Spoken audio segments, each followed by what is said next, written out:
Mga kumari, welcome back ulit na naman sa aking garden. So for today's video ay mag-picking tayo ng cucumber and then lettuce para sa ating gagawing sandwich bread. So samahan niyo muna ako dito. Hi guys.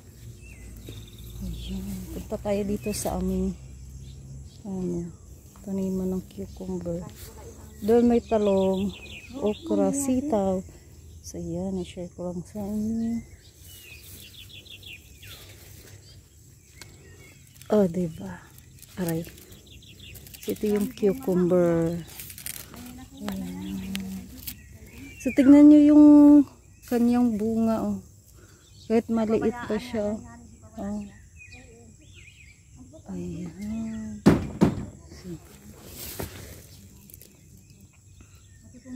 So, gusto ko lang i-share sa inyo yung mga bunga. Ayan, pag may flower. So, fertilizer nito ay ano lang, urea. So, tara, at for today ay mag-picking tayo for bago ang lahat. Ayan, pakita ko muna sa inyo yung mga bunga guys bago tayo mag-picking. At ayan nga. So, bukod po dito sa cucumber, meron din kami ditong sitaw. Tara, punta tayo doon sa may sitawan. So, ito yung sitaw. Ito sitaw. Makit yun. Yan guys. Oh. Ayan yung sitaw. So, ito naman. Ay, pwede na ito siyang makakuha ito mga ganito.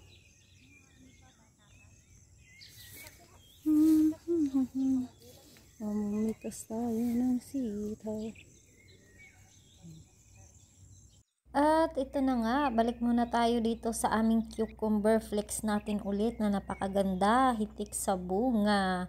So nga pala, ang fertilizer po nito, hindi to siya ngayon organic. So ang nilagay namin na fertilizer ay urea. So yan, then yun, kailangan din natin sprayhan ng ng pang insekto para gumanda yung bunga.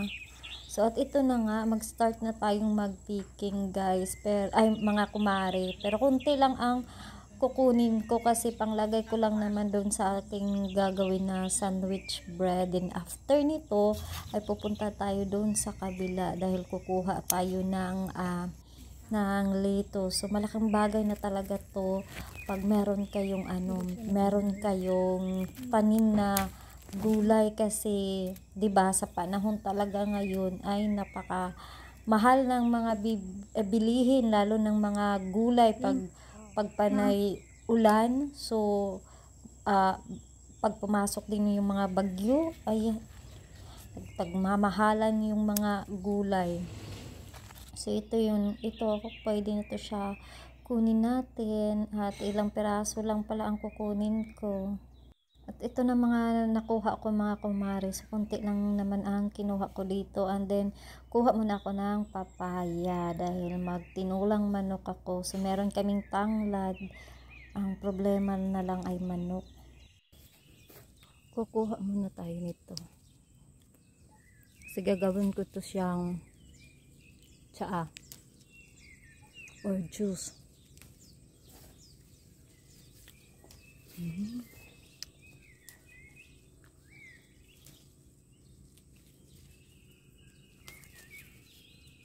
Ang tawag po nito ay butternut.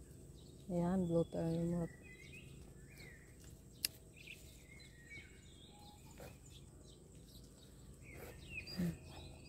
Pwede na to.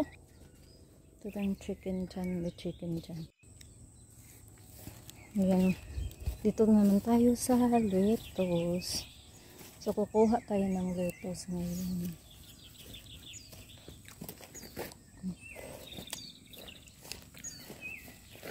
Dito lang tayo kukuha mga kagarden.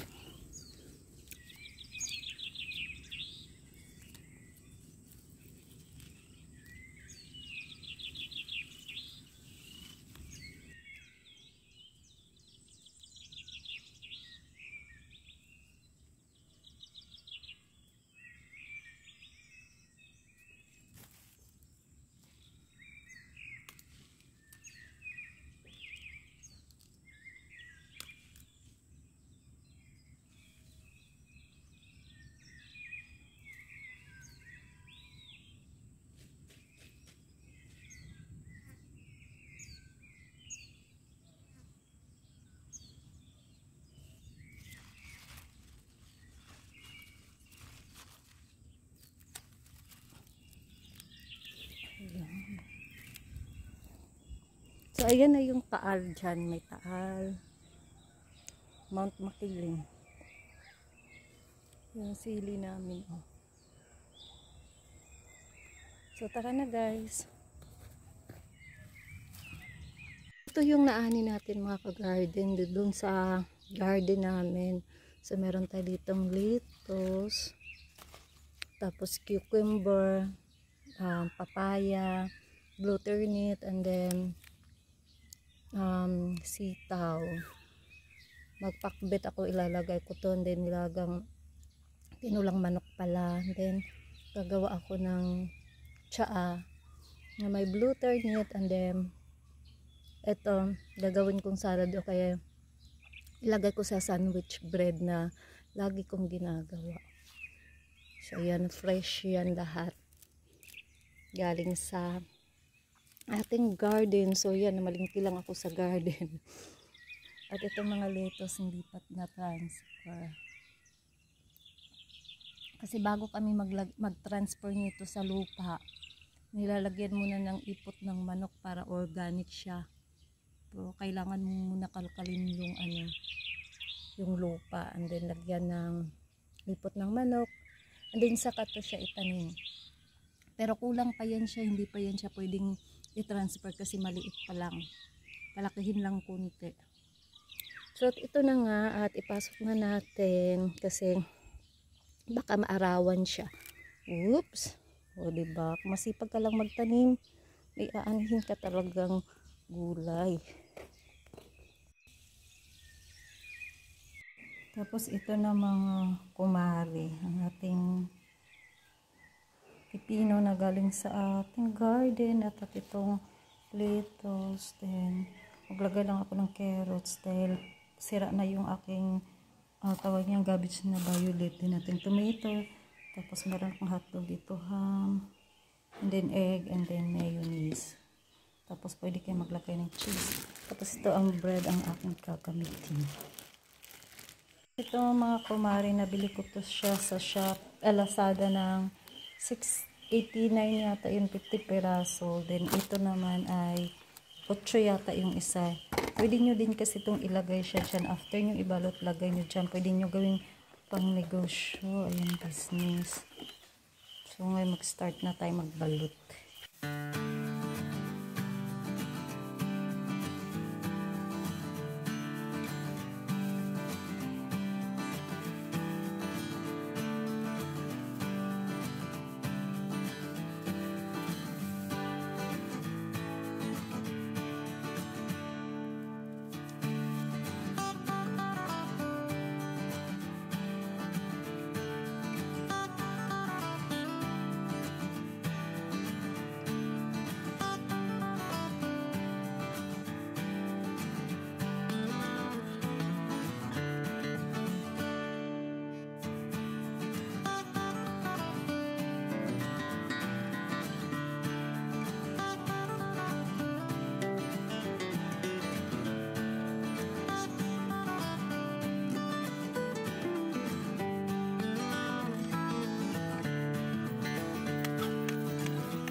So mga kumari, maglagay lang ako ng sesame seeds na sunog. So pwede nyo namang hindi to lagyan ng ganito. Wala.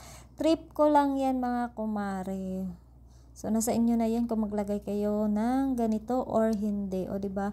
Maganda siya. So ito nga mga kumari, meron akong hotdog na naman dito.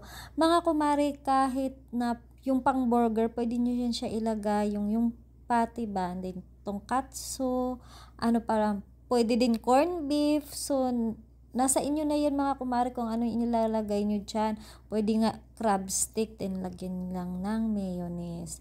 So, ito yung mga ingredients ko pad na panglagay dito. Ito na nga mga kumari, nakagawa ako ng 4 na piraso. So, hahatiin ko lang to dito sa gitna. So, kayo ko siya nilagay dyan mga kumari para may idea kayo kung gawin yung pang negosyo. O, diba maganda naman siya tingnan. So, ngayon kasi meron pa siyang, hindi ko nahiwa. Ay, ito mga kumari, hiwain lang natin to. So, ito na, tapos ko na nahiwa. At tingnan nyo, ang ganda niya tingnan. So, makulay. Lalo na po kung meron ka pang nilagay dito na yung violet na cabbage. At ito na yung mga nagawa ko mga kumari, oh. O, diba ang ganda?